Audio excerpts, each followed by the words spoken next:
And moving ahead with the day, we have Mr. Sanjiv Navangul with us for a keynote address on the topic of patient centricity for excellence in pharma marketing. Sanjay sir, please be there with us for the day. There are a lot of insights coming up. Next to this is the talk by Dr. Bansi Sabu, and then we have patient videos being shown live and discussions happening. Yeah, a few lines about Mr. Sanjiv Navangul, Managing Director and CEO, Bharat Serums. Sanjiv Navangul has led a host of global pharmaceutical companies to operational success. Mr. Navangul has held several leadership roles through his 30-year career, more than that now, such as Managing Director for Janssen in India and South Asia, Managing Director for MSD Pharmaceuticals Philippines, Commercial Director for MSD India and South Asia. He has been on the academic board of NMIMS Pharma Management, IAS Management School, and IHMR Jaipur. Welcome, Sanjiv sir, and we all are looking forward to your keynote address. I hope this address actually arouses the industry to think forward. Sanjiv sir, over to you. Good morning, everybody. I'm hopeful that you're able to see me and hear me. Speaking after Sanjay is not a great thing for my health, because he is an exceptional guy. I've known him now for 30 years, and his knowledge, understanding, and clean analysis is something that the whole industry has respected over a period of time. I've had the personal joy of working a lot with him. And thank you, Sanjay, for digging over the Januvia case, which is close to all our hearts. Yeah, excepting one additional point, Sanjay, is the lack of hypoglycemia was another point that added to the story. Yeah, I think which Pankaj duly reminded me that we must talk about it at times. But anyways, I think it was a great time. I think we need to move on from that situation. I've seen a lot in the last 2 days, and with Sanjay explaining a lot of case studies and taking you through a lot of stuff that is actually relevant for today, what has been happening, some historical trends, and Ashok and Vivek are here. So I'm sure they will also talk through the day about a lot of examples. I kept on thinking, last time I had come with a couple of examples on hepatitis C, and I think some other disease, and I talked about how case studies, things help. This time I decided, since case studies are done by everybody else, can I focus on something else? Because all that is being talked in a way is so much relevant for today. And if I have to stargaze and start thinking of what will happen tomorrow from patient centricity point of view, and where is this all moving, then it leads me to very interesting conclusions about the future and what could happen in future as our industry looks towards the future. First of all, this dream that we can remain as a pharmaceutical industry the way we are by producing drugs and promoting to doctors and getting prescriptions is probably getting over quicker than what we think. The earlier we understand how things are changing, the better it is for us, because otherwise we will remain a supply chain company, as I always say. And we manufacture drugs, and doctors don't need us anymore. They get all the information from wherever internet sources that they need. They are not interested in our promotion. In fact, they say, tell the brand and get out, to most of the times to our people. So the rep effectiveness is going down over a period of time, and rapidly going down. It's not that, it is some slow decline and it will continue and all. No, it is a rapid decline. The CMEs are no longer that effective because obviously information is all available. A lot of data is getting open sourced, so a lot of information is available. So nothing much new that you can tell people about. Case studies are being shown all over the place. So why is all this changing so much? And therefore, what would future look like? So before I show you some couple of slides, let me tell you two very, very big trends that we as pharmaceutical industry marketeers or people who run these companies have to think about very carefully. In front of our eyes, when we were probably keeping our eyes closed, patient became a consumer. Patient started behaving more and more like a consumer, saying, I have rights, I want to know, I have the need to understand what is being prescribed to me. And all those changes meant that the patient behavior was changing rapidly. And that happened in front of our eyes. We kept our eyes closed as an industry. And therefore, as Sanjiv mentioned, that patient centricity has come about in a few instances, but not everywhere you can say that it is the same. Not every company has delivered patient centricity because of that, because we kept our eyes closed. Now, the next change that is happening because of technology and influence of technology is consumer is becoming a participant. And by that means that consumer is saying that, look, I'm a patient, I'm fine, but I want to participate in my treatment. I want to be partnering in my treatment. He or she is not any longer content by saying or being passive or being only at the receiving end. And it's important too. And I think since Sanjay took the example of Genovia, I can tell you about what is, in diabetes. Earlier, we used to think that, okay, we go to a doctor with some blood test report, HbA1c, and then we are to a doctor prescribe something and we continue. And sporadically, we go back to the doctor. But today, aren't we seeing a lot more instruments being used? You have point of care in such a way that you can know your blood sugar levels any point of time. You don't have to wait for anybody to tell you anything. You don't have to go to a diagnostic center. You can do many things yourselves. But then all approvals of diabetes or agents or treating agents have been given in conjunction with exercise and lifestyle changes. Please take this drug. Therefore, the first line of treatment of diabetes is basically managing your lifestyle and not drugs. This notion we should take out our mind that diabetes first line of treatment is drugs. It's not. It's the way even approvals are granted. So if that is the case, then who has to do this? The patient has to do it. Patient has a diet, patient has a routine and exercise to do. So unless that patient is a participant, nothing is going to happen in terms of treatment that works well in terms of outcomes. So this is one very big change that is happening. Everywhere a patient is a participant, learn to respect that as industry, and therefore your patient centricity will improve because you have to understand that's what is happening at the other end. The second big change, which we have to now encounter as companies, is the fact that we were used to verticalization of our companies, pharmaceutical companies. By verticalization means that, oh, I am in diabetes therapy and therefore I will have these drugs in diabetes and therefore I'll promote this in diabetes. Or I'm in hypertension and I'll do this. Or I'm in asthma and I will do these things. Though in asthma, the integration of a device and drug became much more acute and very much quicker. Companies will have to start thinking from verticalization to horizontalization themselves. And horizontal means I have to be completely agonistic to thinking like a pharma company. I can be having drugs, I can have diagnostics, I can have devices, I can have counseling, I can have many other elements incorporated if I want to be participant in that theory or in that treatment. If I don't do that, then I am going to simply be watching time pass by and leave myself alone in an industry as a supplier, nothing else. Take this into context when you start thinking of how I might have to market myself and my medicines tomorrow. This is not going to be the same thing as yesterday. Obviously, you can integrate a lot. I think you can integrate a lot, but let me now show you some interesting stuff. If I can, let me see whether I can share this. I hope you are able to see something that I'm trying to show here. Yeah. Yes. So, the fact remains that once you see the transmission. Sorry, Yeah. sir. So please make it full screen because I have tried to make it full screen. There is something that is going wrong. Is it okay now? Yeah. Yes, sir. Yes. Yeah, it's okay. Yeah. So, I don't think you need to read through these descriptions in that big way, but please understand that we are no longer living in healthcare 1.0, where you produce medicines and somebody will consume them.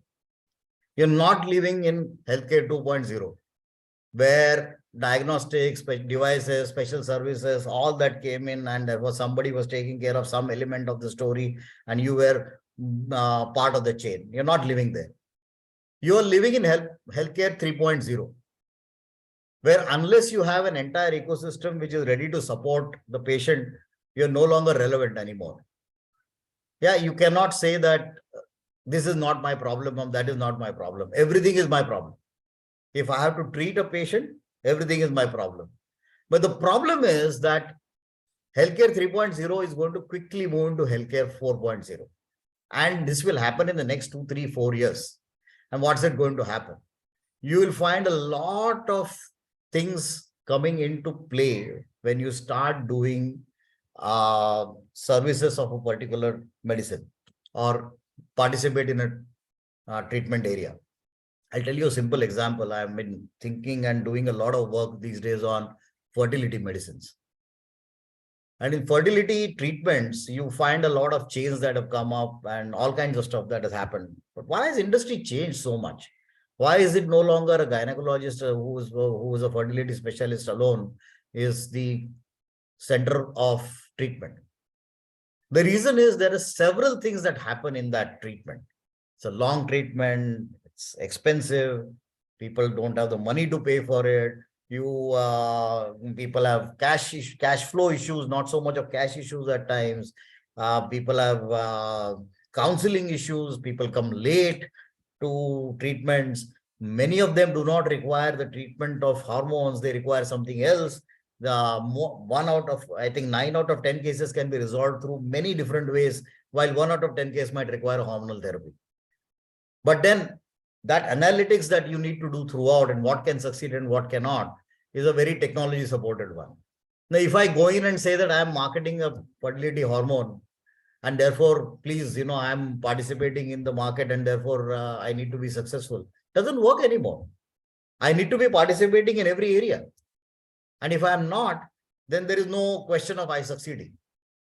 Why is it that pharmaceutical marketers don't think that way? Because it is far more difficult and far more effort intensive. And many a times they don't see linkages enough. And unless you see those linkages, you're not going to go anywhere.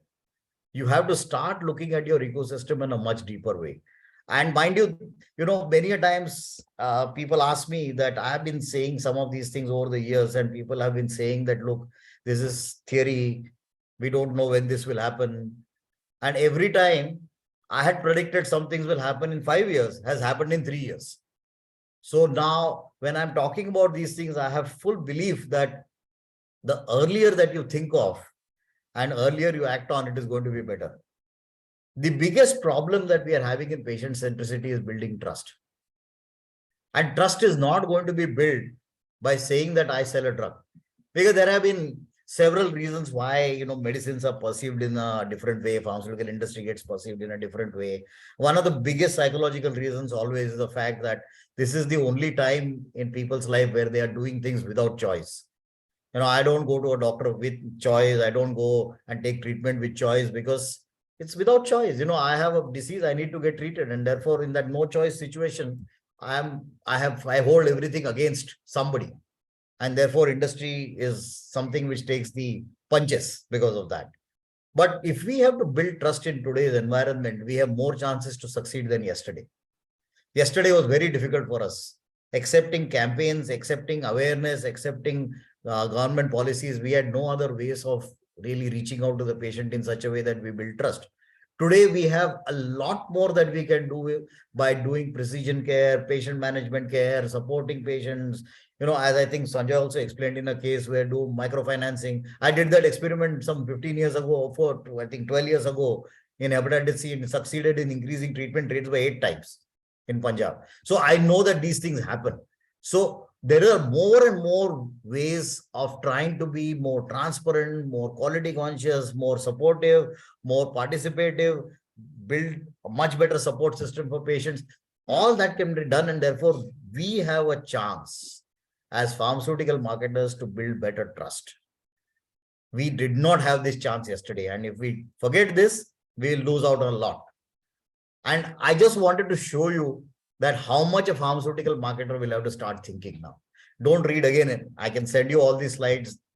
It's not some rocket science that I'm telling you. But if I tell you all this is important and all this you need to understand, many times people are not ready to believe.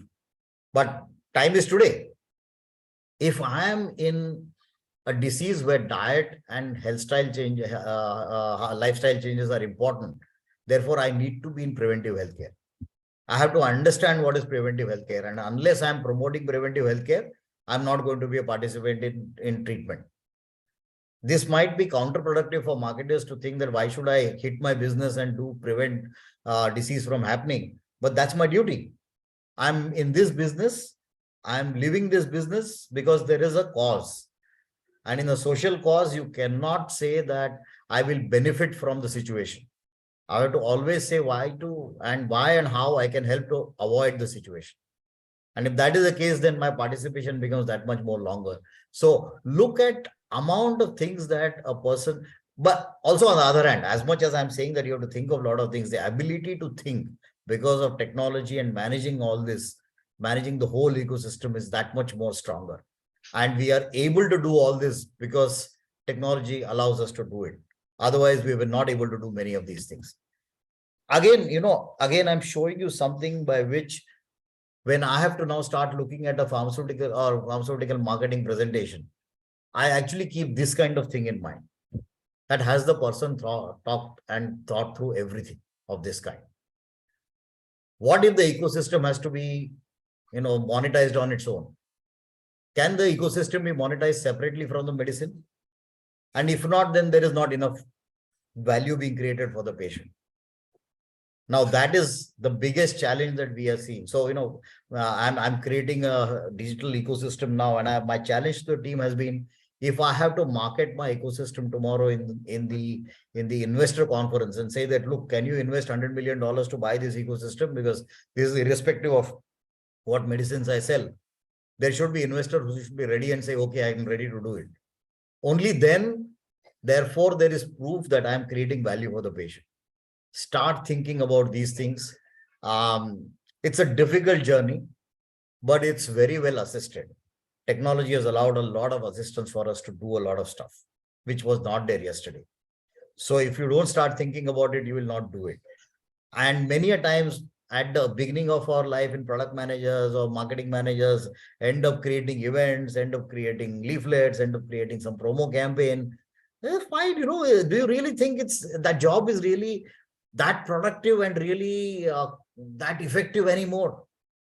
I think you should challenge your company and within your company that why are we not thinking differently about these things? Why are we doing the same things that we were doing 30 years ago? Is it really going to help my patient at all? How creating a nice leaflet and beautiful leaflet is going to help my patient? Is it really making my life changing for my patient? It's not. So why am I doing and spending time there?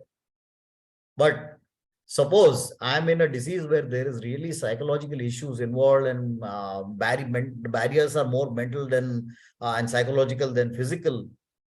What happens if I have a buddy or health buddy or a counselor who can help through this? Or somebody who helps understand that why diseases happen? What happens with autoimmune diseases now, with biologics coming in? We are reversing certain diseases. Do the patient understand that? Patients generally are falling prey to the fact that there are some age-old treatments that are continuing and only second line of treatment should be biologics. Why? Today is the age of biotech. If you look at all the top 10 medicines of the world, most of them are biotech medicines now. They're biologics. If the world is changing to ensuring that we are trying to do disease modifying or disease reversing agents, I think we should start looking forward to creating an ecosystem for them and just cannot help trying to think about it as chemistry medicines anymore. But then these changes are important to us. And unless we are willing to participate and think about it, nothing is going to happen. So remember two big headlines. One, patient to consumer revolution we missed. We should not miss consumer to participant revolution.